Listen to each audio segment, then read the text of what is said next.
now, you're tuned into RBLR, the home of Tampa Bay's RBLR Sports. What is going on, RBLR Nation? You are tuning into the Rays portion here at RBLR Sports.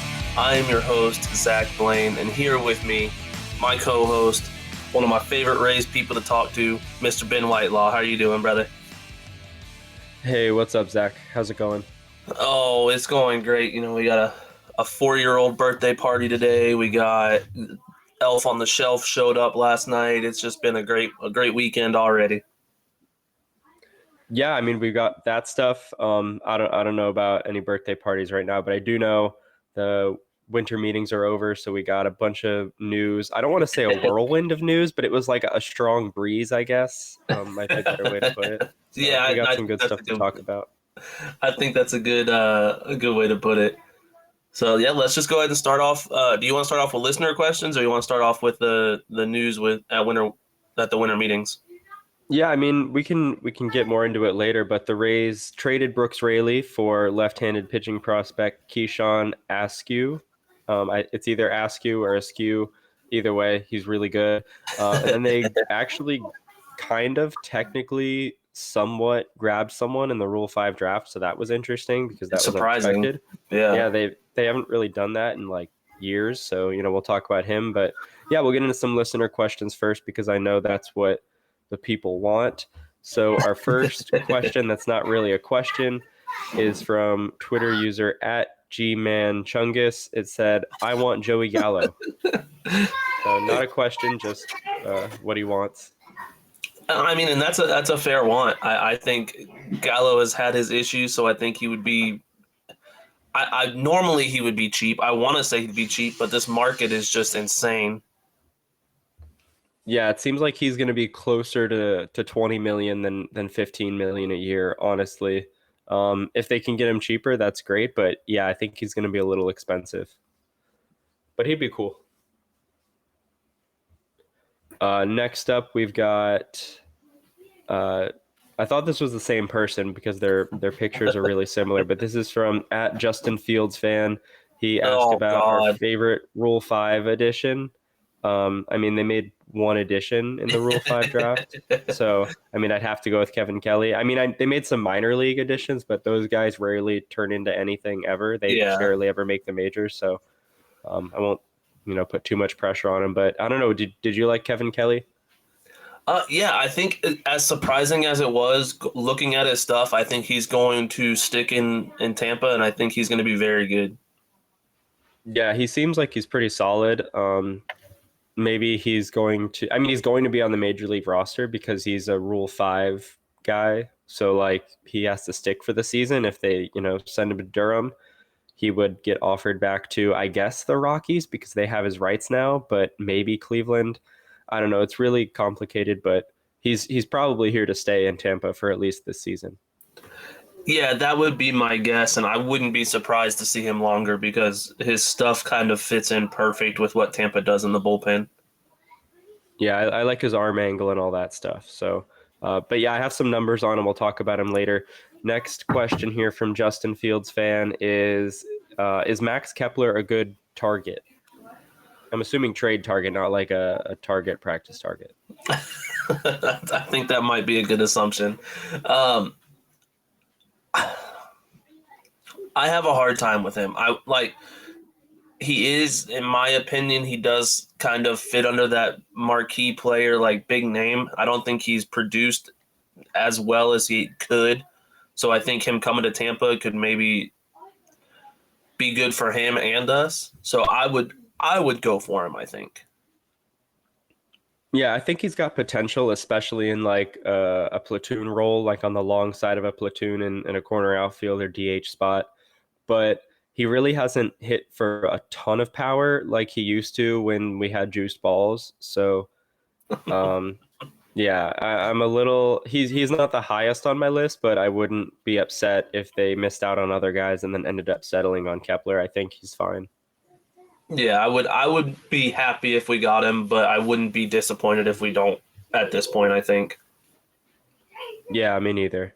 And then the final question here from at Justin Fields fan is, what are the realistic expectations for Wander this season? I know we kind of talked about it last week, but if we could summarize it, what would you say would be Wander's expectations? Realistic expectations.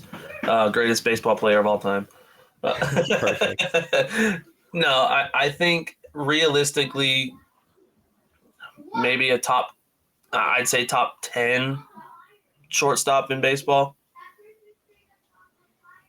Yeah, I think so. I think, like, honestly, whatever his steamer or Zips projections end up being, like, 'cause Zips isn't out yet, like whenever those come out, it's probably that. Like, the projections really like him a lot, and he's hopefully going to be healthy this season. So yeah, I mean, he's coming into his age 22, 23 season, still super young, not close to his prime, but I think he could be like a 4 to 5 WAR shortstop, and that would be awesome because he's going to be an all-star. Yeah, I think that's not too. I think that's realistic. I mean, I'd put him probably closer to 4 WAR, but I do think that he could do that. Yeah, I mean, health permitting, so hopefully that works out. Exactly. We have a couple questions here from at Jake Larson, friend of the show, definitely. I don't know what he means, the sign, but I will talk about Jeffrey Springs. Jeffrey Springs is great. He's awesome. Do you like Jeffrey Springs? Yeah, no, I think he's solid. I think that him as a starter was the greatest thing the Rays could have done with him. Yeah, that was a really great move to like acquire him and then like keep him in the bullpen for a bit and then, stretch him out. That was really cool. And I think the catching prospect the Rays traded, Ronaldo Hernandez, I think he just got DFA'd by the Red Sox because he was on their 40-man. So, I mean, it's still a little early to tell because he's still pretty young. And he could, bounce around and then find a home at some point in the majors. But that seems like a pretty strong win in that trade for the Rays at this point. Yeah, I mean, realistically, even if he finds somewhere else and becomes a superstar, which I don't think is going to happen, but if he did, we still win the trade technically because the Red Sox don't have him. Yeah, that's true. And Springs has been phenomenal, and I don't really see him slowing down. Like he was. There's no like glaring weakness in his game, so I like it. Yeah, and did anyone expect him to be a starting pitcher when he was? Because I don't follow prospects for other teams really at all, unless they're like huge names. So did anyone expect him to be a starting pitcher before he was traded to us? He was originally with the Rangers, and they had him as a starter up until like Double-A, and then they switched him to a reliever for some reason, and then it kind of like fast tracked him to the majors. So okay, he made it to the majors with the Red Sox, I believe. So after he left the Rangers, but yeah, I mean the Rays were like, oh, you used to be a starter, let's bring that back, and he's great at it. So he's very, very good at it. Next question here from Jake Larson is, why did the Rays acquire Kelly and Askew? Probably because you can never have too much pitching. I mean, they're both like good talents. Sell high on Brooks Raley. You've got 3 other lefties in the bullpen who are just as good, if not better. Maybe Brooks Raley's like, I want to say like the second, third best lefty. Just because I think Clevenger and Beeks are both really good. I know Poche's had his ups and downs, but he kind of reinvented himself. So I want to see what he can do. Maybe throughout spring training. But yeah, I mean, I think it's a good move to sell high on Raley. Well, yeah, I mean, we're selling high on him, and it freed up $5 million in cap space. Or I say cap space, but in payroll, I should say. It feels like it felt like when we traded him, we were clearing a spot on the 40. Then we went and obviously picked up Kevin Kelly. But I think that Askew is going to be someone who we could realistically see in 2 to 3 years. Yeah, definitely. I mean, he's a bit older I think he pitched in high A was his highest level reach. So yeah, I think so. He's a little bit older, so I think he'll kind of move through the system relatively quickly. His stuff is already good. I'm sure the Rays will make a couple tweaks and then he'll be solid. But yeah, I mean, the Rays like to acquire all these different arm angles. Kevin Kelly and Keyshawn Askew are kind of like opposites of each other, like, or not opposites, more like inverses, because they have like that low arm slot, but Kelly's a righty, Askew's a lefty. So I don't know. I like the different angles, the different approaches. Like, you can never have too much pitching. So yeah, just a bunch of really good reasons for that move. Yeah, I agree. Plus, it gives us another. I can't think of too many, and I'm saying too many, like dominant right arms in our bullpen. Most of our dominant arms are our left-handers. So I think that gives us a chance to have another potentially very good right-hander in our bullpen. Well, who are the top three Rays bullpen arms right now, in your opinion? Top three. When is Kittredge coming back? that's kind of a. I think that not counting Kittredge, you've got. Oh man, Like that's the a top tough three, one. like active. Yeah, top three active. Okay, so we've got. I think Beeks is in the top three with his delivery and his how he hides the ball. And again, I know that's kind of off to some people. Oh man, who was our Fairbanks? Fairbanks is up there. Yeah, I mean, he's probably the best I relief think pitcher he's number maybe one. in baseball. Yeah. And then, God, active. That's kind of the issue because I think that, I mean, realistically, Rayleigh was up there too. Yeah, I'd still put Jason Adam ahead of Beeks Jason and Adam, yeah. Rayleigh, just because, I mean, he had one of the best seasons, like, of any Rays reliever in a very long time. So I think, Fairbanks and Adam are like 1A, 1B up there. Yeah, I agree. I think we need to consider Bethencourt up there too. Right. Well, who are your top three? Fairbanks and Adam definitely up there, and then I'd say Clevenger. Okay. I think he's going to be like a top 15 reliever in baseball this year. Like, he's so good. As long as his command and health are there, he's awesome. I'm completely. I hope everything is there for him because I am very excited for him as well. I think I put Beeks in my top three just because I've kind of watched his career, so I'm excited for him. So I'm hoping that he sticks, and I'm hoping that he's as good as he has been. But I could see Clevenger being in there. Yeah, Beeks was pretty solid, especially considering like he was, this was the year he just came off Tommy John surgery. So good stuff. He can pitch in a lot of different roles. So yeah, I like him for sure. Jake Larson also asked about favorite Weezer song and the problem with the salary cap. Salary cap stuff could probably take like an hour if we talked about it.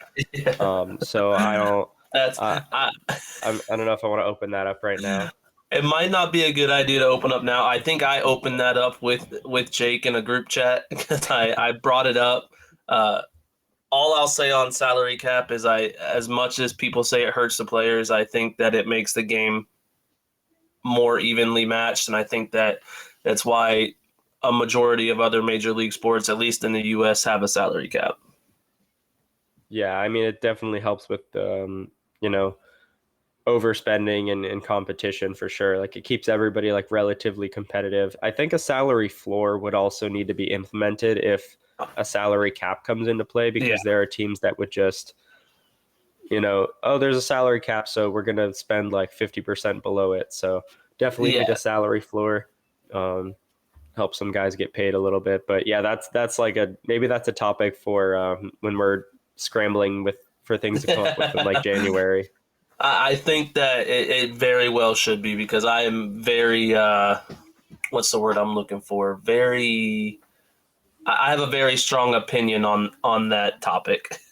All right, well, we'll definitely save that one for later. But I guess that's all of our questions here. So thank you, everybody, for listening. They definitely helped us not have to scramble for extra things to talk about here.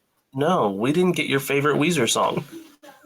I don't have a favorite, really. Like, I don't care. I'm not a huge Weezer fan, but they did just do a cover album, and I think it's called like Blue or something. It's got pretty good stuff on it.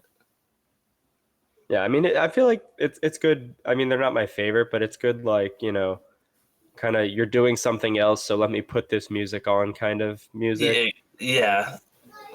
I'm Actually, more of a podcast guy. now that I think about it, I can't remember the last time I even listened to a Weezer song. Yeah, like I don't know if I've ever done it like on purpose. I think it just kind of happens. So, My dad listens to him, so I'll ask him what his favorite song is. Jake, I'll let you know next time.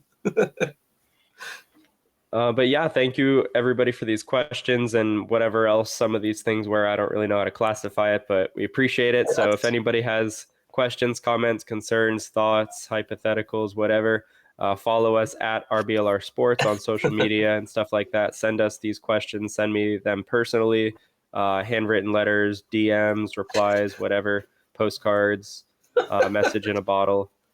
I think that's every mode of communication that I do. What about that? You don't do any of the messenger pigeons? Oh no, I do have that, but it's a Okay, all squirrel. right, cool. Yeah, Cool, I got good a deal. messenger squirrel. I don't know if squirrels and pigeons get along, but if they do, you can send me a message, and we can do whatever transaction fee it is to go from pigeon to US dollar to squirrel. So Jesus. All right, so now we get into some of the baseball news. I mean, Rule 5 stuff really is all the news that we got as a Ray fan, aside from the Rayleigh yeah, trade. like so much. I mean, like the Rayleigh trade, first of all, was really cool. A little shocking, but it makes sense considering like the surplus of left-handed arms they have on the major league roster. Um, but yeah, like you said, he's going to be in the majors in a couple years. My Weezer stat thing has him in the 73rd percentile in 2022, so he was really good at working the strike zone. Love the low arm slot, low 90s two seamer sinker hybrid kind of thing, and then like a low to mid 80s slider. Yeah, he seems really cool, like almost in like a prototype Chris Sale. So I like this trade for the Rays a lot. Yeah, I'm not upset about getting rid of Rayleigh. I would be lying if I said I wasn't expecting something bigger than a Rule 5 draft pickup when we freed that spot, though. Yeah, I thought the spot was going to be used for Zach Eflin to finally sign Yeah. his contract, but that hasn't happened yet. So the Rays actually will have to make another, corresponding move on the 40 man. And there's like, rumors that they're going to do that early next week. So maybe like Monday, Tuesday, maybe Wednesday. So definitely looking forward to see what happens there. I think it might end up being like a DFA of probably Luke Rayleigh or Ryan Thompson or something like that. I'm kind of leaning more towards Ryan Thompson now based on the Rays' other acquisitions. So Kevin Kelly, right-handed relief pitcher from the Guardians minor league system who went to the Rockies and then about 6 minutes later got traded to the Rays for cash consideration. So Kevin Kelly is on the 40-man roster and he will have to stay there for basically the entire season unless he goes on like the IL or something, or he would get returned to the Rockies, I'm assuming, because they had his rights. So what do you like about Kevin Kelly or not like about him?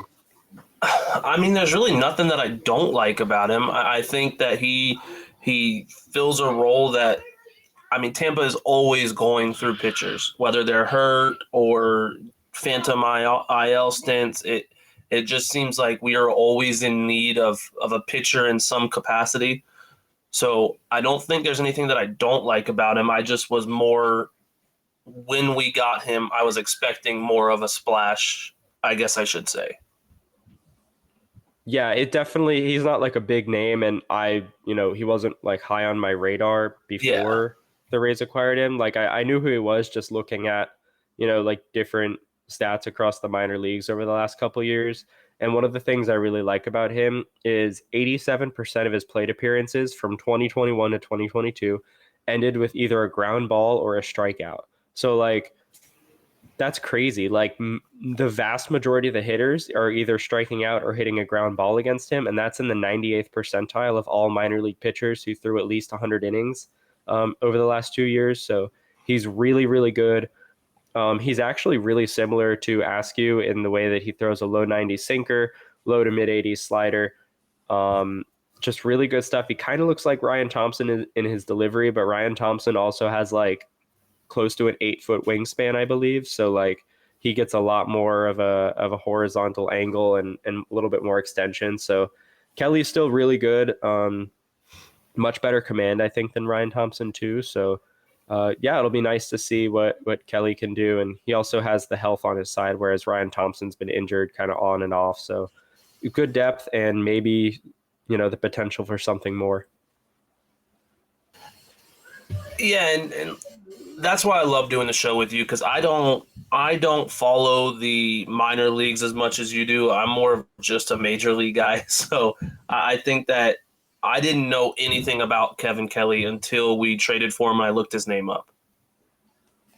Yeah, I mean that's how it works. Like I really did not know much about him. Just like, okay, I've seen him on like a ground ball leaderboard before, but I didn't know he got that much swing and miss. So a lot of strikeouts. So good for him. And if I'm not mistaken, you tweeted out that there's a chance he's the greatest minor league pitcher in recent history. Maybe. I mean, I like what he does. I mean, he has a 99th percentile expected FIP like across the last 2 years in the minors, and then a 98th percentile FIP. So like he's literally like a top, whatever you want to call it, like top 10 pitcher in minor league baseball the last 2 seasons combined. Like, what more could you ask for cash consideration? So yeah, no, that is insane. That really is crazy. I don't really. I mean, he's not like, I don't want to say it's a steal, but like I feel like he's worth a little bit more than cash considerations. But I don't know. I mean, I guess maybe he'll come out and just get shelled right away, and then the Rays return him to the Rockies, and we never hear about him again. Or maybe he sticks. And I mean, I feel he seems like someone that could turn into like the next, Jason Adam type for the Rays, where it's like a buy low guy who's got some good stuff, and they make a couple of tweaks, and now he's solid. Well, let's hope. I got fingers crossed. I think he's going to be really good. Looking at what I've seen in the last 2 or 3 days, I think he's going to be very, very good with the Rays. Yeah, I think so too. And it's good whenever you can get talent in, a Rule 5 adjacent type of like acquisition. But also in the Rule 5 draft, the Rays ended up losing Jose Lopez. He was a left-handed relief pitcher they left unprotected. The Padres picked him up, and yeah, I mean, he's going to be possibly pitching in the majors next season out in San Diego. And if he ends up getting, sent back to the minors, the Rays will probably get him back. Yeah, I mean, I think everything that I was reading was kind of expecting him to be taken. As soon as they didn't protect him, I think he was up there in the list of names that were going to get taken in the Rule 5. Yeah, I mean, he's a lefty, which is important. He throws hard, which is cool. But I don't really think the Rays are going to feel this loss because he's really like, even after Brooks Raley got traded, he's like the 6th or 7th best left-handed relief pitcher in the organization. And like, you can't put, 6 left-handed relief pitchers in your bullpen. Like, it just doesn't work. He's barely pitched in AAA. So it's really hard to say how it's going to translate to the majors. But if the Padres can stash him in the back of the bullpen and use him in blowouts, and then they've got a pretty good reliever in 2024. But I don't really see him making an impact this season. And I think there's a solid chance he gets returned to the Rays because he's not ready yet. But I mean, for a team that wants to hide him on the roster, go for it, I guess. Yeah, like more power to you guys. We'll gladly take him back, but I'm not going to lose sleep over it. Yeah, me neither. And I won't lose sleep over the guys they lost in the minor league portion of the Rule 5 draft, which would be Michael Berglund, a catcher they lost to Cleveland, and then Pedro Martinez, not the pitcher. He's an infielder. They lost him to the Phillies. Nothing great about those. I kind of like Berglund a little bit. He was developing nicely, but he's the 7th best catcher in the organization, and you don't really need 7. You don't need to be 7 catchers deep. Not necessary. And then Pedro Martinez, utility infielder with a high strikeout rate. Like, we have plenty of those. Yeah, it fits the Tampa Bay mold. Yeah, so we're good. We won't feel those losses at all, essentially. I don't think so, at least. Yeah, I agree with you. I think that it's going to be our depth is so abundant in our minor league system that it'll be replaced next season. Like it's not something that's going to Oh yeah. go noticed, in my opinion. They did acquire a couple interesting pitchers, like bullpen guys. I think they're all right-handed pitchers, all relief pitchers. Well, one, it's like 2.5 relief pitchers. So they got Nelson Alvarez from the Yankees. Probably won't turn into anything, but he's got a decent fastball. Pretty much no secondary pitch, but he was 71st percentile Weezer. Emmanuel Mejia from the Pirates. They got an okay fastball, a cool like gyro slider that drops straight down. 40th percentile Weezer. Both of these guys aren't that great, but they also got Hector Perez from Baltimore, and he's like a former, like pretty highly regarded prospect who just could not find a release point to save his life. He's got a really good fastball, kind of from the same like arm slot as Tommy Romero, where he's super over the top, and he also throws a splitter, which is interesting because that's not a super common pitch, especially for guys that are like bulk hybrid starter relievers in the minors. Like I said, poor command, but he does have like 4 decent, like above average pitches. And he was originally projected to be a 2-3 starting pitcher in the majors. So I don't think he'll turn into anything, but it is pretty interesting that they got him. If he has a chance to turn into anything, I think the Rays are the place that he's going to do it with our pitching staff.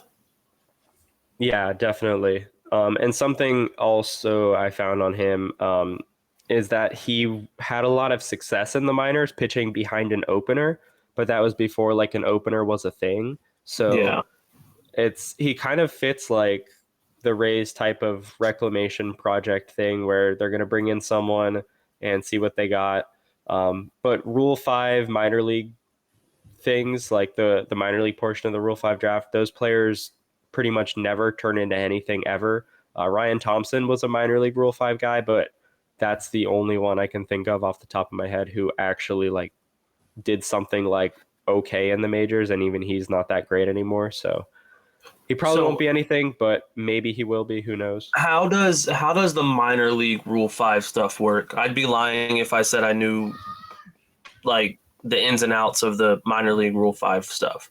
Is it the same concept as the Major League Rule 5 where they get sent back to the original team if anything happens, or I don't think anybody knows. I think they just kind of make it up as they go. The rules are so confusing.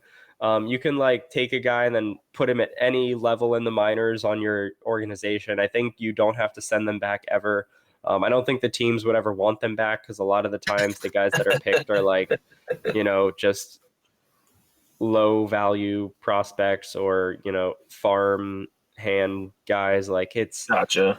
it's a bunch of nothing, but the Rays do leave no stone unturned. And maybe a year from now, we'll be talking about how Hector Perez is a really nice, not great, but not terrible addition to the Rays bullpen or rotation in some capacity, because he does have the ability to, pitch in extended lengths, considering that he does throw 4 pitches.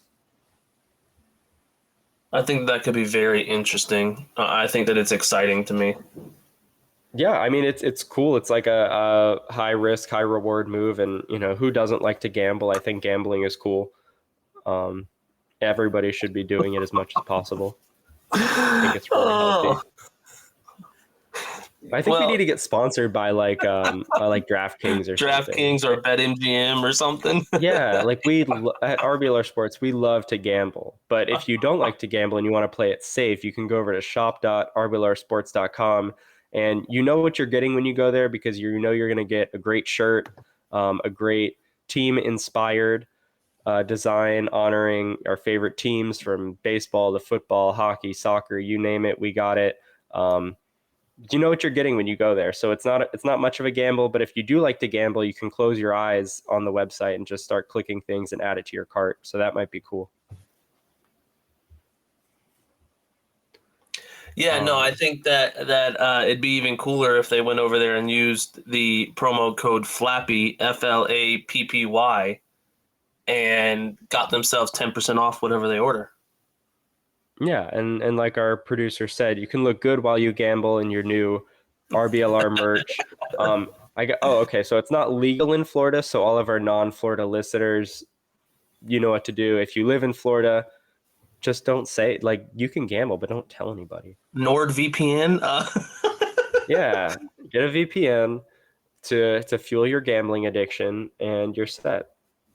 So it's kind of nice though, moving out here to Tennessee because it is legal here.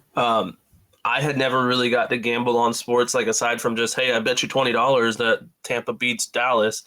I had never gotten to gamble, and then I get out here and bet MGM like is the greatest thing I've ever found in my entire life. Yeah, it seems kind of fun. We'll just say that the show is located in Kodak, Tennessee, and then we can get a sponsorship deal.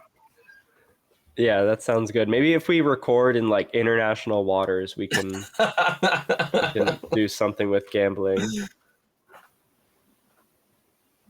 But yeah, I guess we should probably get into like our actual episode topic. It's been, like maybe 20, 25 minutes, I'm guessing, of just rambling. But we are going to talk about Randy Arozarena today, which is pretty cool. Yeah, I mean, my favorite current Rays player, I think. So yeah, what did you think of his overall performance this past season in 2022? He led the league in a stat. I think that's amazing. Granted, it was caught stealing, but still. I was gonna say it's either extra base hits or caught stealing. Like those are the only two I can think of. No, he led the league in caught stealing. He was caught stealing 12 times. He did have 32 stolen bases, which is it's really good. The exchange there from caught stealing and then successful steals is a little high, but you know what? For you to have a 2020 season as what they were calling it, I mean he is him. Yeah, he's definitely an exciting player. Well, I mean, his stolen base percentage was 73%, and I don't know the exact like break-even point with the run environment last year, but it was somewhere between 65 and 70%. So like his stolen bases was fine. Like, I mean, it would be great if he could steal 100% of the bases that he attempts, but that's not realistic though. No, it's not for anybody. But like 73% when the break-even point is, anywhere from 8 to 3 percentage points like below that, like he's above average. And that's all you can really ask for. He did have some other like base running mistakes, but according to Baseball Reference's extra base taken stat, he took an extra base successfully when available 49% of the time compared to a league average of 41%. So he was still good. He just made like a couple like really dumb mistakes, but for the most part, like he was, consistently pretty solid in the base running, even if it didn't look like it based on the eye test. Like he was a decent base runner. Definitely could be better, but it really wasn't like the worst thing in the world that he got thrown out a couple times. Yeah, no, and if I didn't know that 73% was that much above average in the major leagues this year. That's crazy to think about him getting caught 12 times and still being at the higher end of that echelon of base stealers. Yeah, I mean, well, with the dead ball this year, I mean, not completely dead, but the ball was a lot more dead than it was in 2021. So like, except in New York. That was that's for another episode too, I think, where we can just rip on the Yankees and Major League Baseball a little bit. But basically, like, if teams aren't taking more risks on the base paths in 2022, like they weren't really going to score as many runs. So the risk was definitely worth it. And, being successful 73% when the break even point is below that, like that's totally fine. So, I really don't have that much of a problem with his base running. But I do have a problem with some other parts of his game that maybe we can talk about. But basically, he was pretty average. His 2.7 F4 was 50th percentile among qualified batters. He was 66th percentile in 2021, so he declined a bit, but still a 125 WRC plus guy, 89th percentile extra base hit rate, good speed, but below average defender in the outfield. But like still like a pretty solid major leaguer. Yeah. I And think it's. Oh no, go ahead. no, I think even with him being kind of blah in the field, like I don't want to say he's trash in the field, but he's definitely not a Golden Glove contender in my opinion. But I think the way that he plays is just so entertaining that it's like we could deal with that. We can Yeah, handle no, that in he's the fine. outfield. I mean, and like having a solid major league player who's, 25% better than the average batter, like that has a lot of value, especially on a team Yeah. that really struggled to score runs this year. So I'm happy with him. Yeah, I mean he's a good player and he was solid, base running stuff, whatever. Something I thought was really interesting was his swing rates. So like let me go back to the beginning of the year. So March and April, he had a 48th percentile WRC plus. Or no, he had a 48 WRC plus. It was terrible. Really well below average hitter, but he had a 56th percentile swing rate. So he was swinging above average, had a low WRC plus. Then in May, he had a 146 WRC plus, and then his swing rate dropped in the 48th percentile. So when he was more selective, he was much better. And then again, later on in August, he had a 23rd percentile swing rate, and his WRC plus went all the way up to 197. So he was 97% better than the average major league hitter. So that relationship between like his offensive production and his swing rate, I think, is really telling. And if he can just stay patient a little bit more and be selective, he's a really good hitter.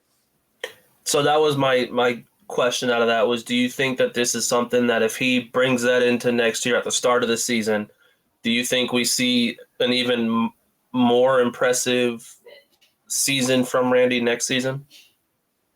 Yeah, absolutely. Like he has, I think, a higher ceiling than what we've seen. The projections have him doing about the same as he did this past season, but if he just, if he's selective at the plate, he's really, really good. I'm not saying that he should be taking a bunch of walks, but like if he's attacking anything where he can get his arms extended, he's going to be fantastic. I was looking at his heat zone maps in the strike zone, and literally anything up and in he struggled with, but like down and in he was fine, middle he was fine, up and away he was fine. Like just when he's getting his arms extended, he's great, and when he's selective. So those two things are like his keys to success, basically. I don't even know if I'd be mad with him walking a whole bunch because with him as much of a threat as he is on the base paths, most of the time I should say, I wouldn't be too mad with him taking a bunch of walks. That's true. And I mean, we're getting, larger bases, pickoff limits next year too. So I think base running is going to be kind of crazy, but, Randy thrives in that like chaotic situation and Yeah. he thrives when he's aggressive. So yeah, just be aggressive and aggressive on the bases, selective at the plate. And I think that would be really good for him. Yeah, I agree 100%. He like I said in the beginning, he is probably my favorite current Ray player. My favorite all time still Brett Phillips. That'll go down forever. But Randy is my favorite current player on the Rays, and I think that he's just.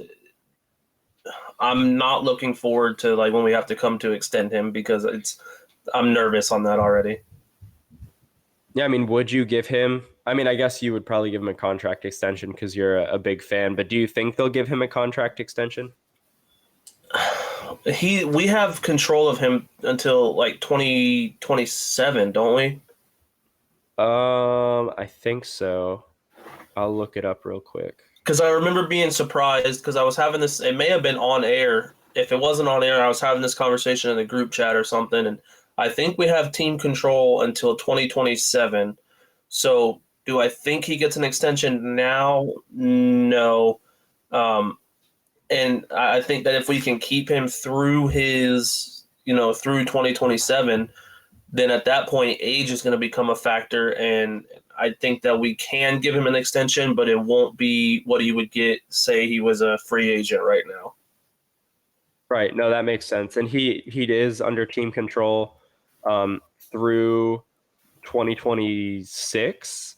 So like, yeah, he's got a lot of team control. A lot of those will be like maybe relatively high paying arbitration years, but He's still under team control for quite a while. And when he does become a free agent, he will be 32 years old. So he'll be on the wrong side of 30. Maybe not looking for like a massive like 10-year deal, like some of the big deals we've been seeing, but he'll probably be in the market for like a 4 or 5, 6-year deal at the end of his rookie contract. So we'll see. I don't know if I would extend him. I think, like you said, he's still under team control for a while. I don't really see a need to. And corner outfielders are a dime a dozen. Like you can find anyone and throw them out there. Now, I would extend him. If we extend him, I'd extend him in 2024. Give him, a 5-year extension, so then it only adds 3 years onto his contract for us. If we were to keep him for his whole rookie year, or right. Rookie contract, not rookie year, rookie contract. So then, if we needed to trade him, he's more tradable in that aspect of he's got team control even after 2027. Right, that makes sense. Do you think they'll trade him anytime soon? I know Mark Topkin kind of talked about it earlier this offseason, that the Rays might be shopping him because he's inconsistent, I guess. Is Mark Topkin ever going to be on this show? Because I need to control what I say. Probably not. He's an idiot. He's not. He's not getting traded this year or soon. I don't think. Again, I don't think it's opinionated. He's not really an idiot. I'm sorry, I went a little extreme. He just drives me crazy on Twitter. I do think that if he were to get traded, right now is the best time to trade him because it's probably the highest he's going to be trade value wise. I think he's too important to this team for them to trade him, though. I know that we mentioned corner outfield spots are a dime a dozen, but you're not going to get somebody who's top 73% in stealing bases or not top 7. You get what I'm saying, guys. I get excited about this stuff. And someone who's one of the home run leaders on this team. Like you're not going to get that, I think, out of just anybody in a corner outfield spot. So I think he's too important to Tampa right now to trade, but also like I could see where someone would say this is the most value you're going to get for him. Yeah, I think if they do trade him, it would be for like a major league talent, like who's able to play right now. It has to be. I would include him, like if it was an option, I'd include him in a package for like Sean Murphy or something. Ooh, I think he would definitely help. So yeah, I mean, if he's in like that type of deal, but I wouldn't just like trade him for prospects. Like that wouldn't make sense at this time. So I don't think they will, though. I think the Rays know what they have, and I think he'll actually be better next season. I know the projections are about the same. I think he'll exceed those just as long as he is patient, and I think he will benefit from the rule changes too. So I don't really know if the projections factor in the rule changes, but I don't know. We'll see, because I know Zips is a little bit more like holistic, so maybe their projections do, and I think he'll be I think he's like projected right now to steal like 20 bases or something like that. But I see more than that. I could realistically see like 40, just because he's gonna go like all the time. Yeah, I mean, he had 32 this season. Like, so when you think about it, 40 is not that much more. It's 8 more stolen bases. I know it doesn't sound like that much more, but realistically, like to an average person, like that's a lot. But I honestly think that we could see that 40 stolen bases mark and another 20 home runs. Like that's just insane. Oh yeah, definitely. Like he's pretty consistent. Like he's going to be like a 2020 candidate pretty much every year. So I don't really know where the inconsistent like accusations are coming from. He's also been either slightly below average or above average for 75% of his 1,348 plate appearances for his career. When we look at the 100 plate appearance rolling average on his expected weighted on base average. So like he's not inconsistent. Like he's been pretty consistently above average or close to average. So I don't know what Mark Topkin was looking at, but it wasn't like he wasn't looking at actual numbers when he said that. So Exactly. like, See, so I wasn't wrong in my assessment of him. I mean, like it's fine to say like the Rays might trade him, but to say that they're going to trade him because he's inconsistent, like that's just 100% like not true at all. Like that's not a thing. Yeah, and just say it as how it is. Like everyone is available on Tampa's roster. Every single player, every single year is available to trade on Tampa's roster. It does not matter who you are. If someone could come together with a package for Randy or for Wander Franco, he's available in a trade. It's just how Tampa operates. Can anyone afford Wander? No, no one can afford Wander for what Tampa would need from him for him. But like to say, like you said, to just throw out, well, he's inconsistent. No, he's available for trade because he plays for Tampa. Like that's just how it is. Literally everyone could be traded. Yeah. So I know Randy hit the ground running in the 2020 postseason and really put on a show. He was looking like the next like superstar. So I could see why people might think that he's inconsistent now because he hasn't maintained that pace. But like it's a 50 plate appearance sample size in the postseason. Nobody is going to be their postseason. Like there's no postseason version of players. Like that doesn't exist. Like it's a small sample. Some players do well, some players don't. Yu Chang was a top 10 hitter in the league, and I think like August, based on a 50 plate appearance sample size.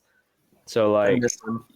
yeah, I mean he might not be a terrible ad if they can go grab him, but You're not wrong. it's just the postseason is so random and there's a lot of variance. Like you can't say, well, Randy's going to be a superstar because he was good for like 2 weeks. Like that doesn't make any sense. Yeah, I mean, look at Kike Hernandez in the playoffs. What last year? Yeah, he was Barry Bonds for about like 6 days, and now he's exactly. like he's nothing. Like I mean, he's a good major leaguer, but like that's it. Like Exactly. So I think that it's just absurd for people to be like, well, he did all of this, and like you said, a 50 game span, tops 50 game span. So well, you not look even at that, like 50 plate appearances, or 50 like plate appearances, yeah, not games. it's like Sorry. 2 weeks. Yeah. And so it's like you look at that, and for you to make an assumption on how good a player is going to be off of a 2 week time frame, like that's just to me absurd. Yeah, I mean, if they got to like 100 plate appearances in the postseason and he kept doing that, then it would be like, okay, maybe he's got the potential here to be special. But I mean, he's still a good player, but yeah, it's a pretty small sample, and some people are going to be quick to judge a player, good or bad, based on those small samples. Yeah, and I agree with you 100%. And I think that he's here to stay for a little while. And you know what? I'm going to continue to root for him as he stays here in Tampa. Oh, yeah, definitely. But yeah, anything else on Randy before we wrap it up here? Oh, well, it's pretty cool that he's kind of the enforcer of the clubhouse, too. You know, Allegedly, yeah. No, realistically, there's nothing else I have on Randy. I think that he's a great Ray, and I think he's going to be a great Ray for at least 2 or 3 more seasons. Yeah, I don't think he'll be going anywhere anytime too soon, at least. The Rays might be going somewhere for spring training, though, because Port Charlotte was kind of like beat up by the hurricane a little while ago. So still up in the air where they're going to be for spring training. There's some stadium rumors and plans that they're going to put something in St. Pete, but nothing's set in stone. They haven't started digging anything yet, so not going to put too much weight on that until like things really start to move. Junior Caminero hit another home run today in Australia. 19 years old, leading his team in home runs so far, like 6th in the Australian Baseball League. Yeah, he's definitely like slowed down since his hot start, but he's still like pretty consistently like a threat down under. So good for him. And JP Fireising got shoulder surgery, cleaned some things up. He should be ready around the All-Star break, maybe a bit after. But that's pretty much all the little things that were happening this week too. Yeah, I mean that's all that I have for this week's show. Anyway, I don't know if you got anything else you want to throw in there. No, I'm just excited to see what they do about the Zach Eflin roster spot early this week, because that should be pretty interesting. So they're going to DFA someone, maybe trade someone, who knows? Yeah, I guess we'll see, and I can almost guarantee you that next week you'll hear about it here on RBLR Sports. If I could ask you guys to do one more thing for me, though, we got over the shirt plug. Go buy a shirt if you can. If you can't, something that is completely free, wherever you're listening to this episode at, any RBLR episode, if you could just go give us a like, give us a follow, whatever it is on that specific platform, and then go to all of our social media at RBLR Sports. Go follow us there. Ask us questions. Tell us what you want to listen, what you want to hear, any questions that you have for us, all that good stuff. And you know what? Send this show to a friend of a friend, your ex-girlfriend. I don't care who you send it to. Just send it to somebody, because we could use all the views, even if you don't like the person. So just go ahead and do that for us. Aside from that, I appreciate you guys. You guys are the reason that we do this. We love you guys. Go Rays. Go Rays. Thank you for tuning into this presentation by RBLR Sports. On your way out of the stadium, please remember to like and subscribe.